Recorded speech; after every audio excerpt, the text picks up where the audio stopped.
آئے ہائے کیا بات کہی میرے اللہ نے. اللہ فرماتا ہے روزہ میرے لیے ہے اور میں ہی اس کی جزا ہوں.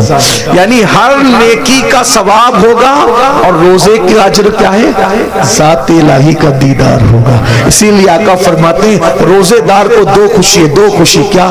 ایک افطار کے وقت اور لقائے رحمان کے وقت. یعنی اللہ کا دیدار نصیب ہوگا روزہ داروں کو. اللہ جنت میں روزہ داروں سے بے حساب ملے گا, بے حساب ان کو اپنا دیدار, اور بے حجاب اللہ ان کو اپنا دیدار عطا فرمائے گا. بے حجاب, بے پردہ. سوچو تو صحیح, جب اس کا نبی اتنا خوبصورت ہے تو اتنے خوبصورت نبی کو بنانے والا خدا کے حسن و جمال کا عالم کیا ہوگا.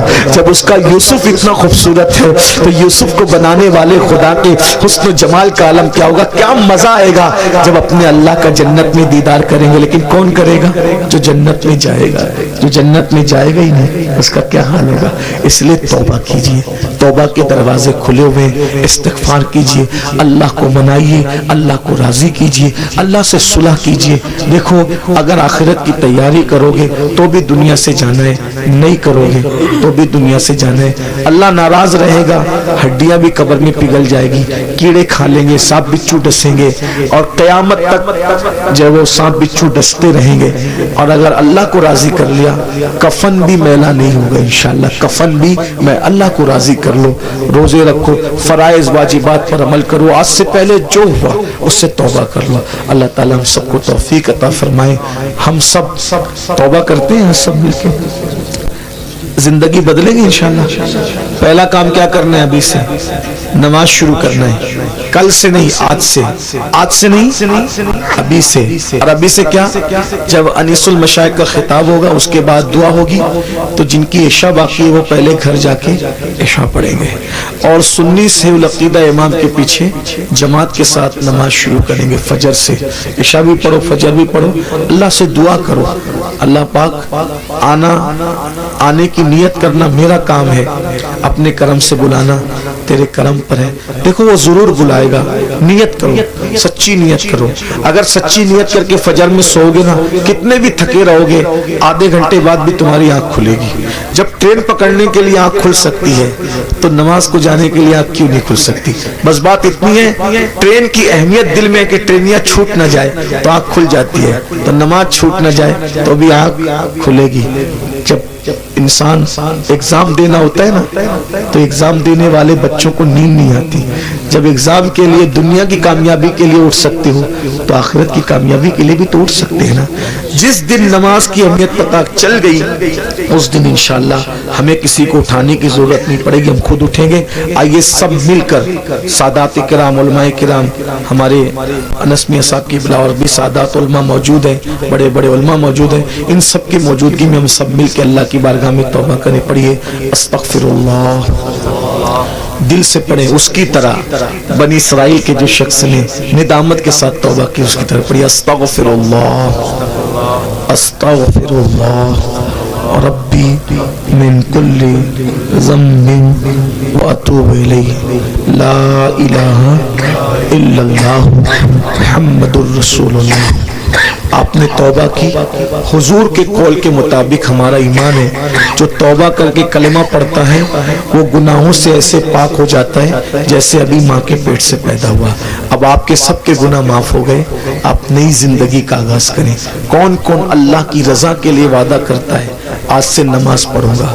ہاتھ اٹھا کے ذرا اللہ کو بتائیں, اس کے فرشتوں کو بتائیں. سبحان اللہ, اٹھائیں تھوڑی دیر اٹھا کے رکھیں. یہ بزرگوں کو, علماء کو, اللہ والوں کو گواہ بنائیں. ماشاءاللہ پڑھیں گے نا انشاءاللہ.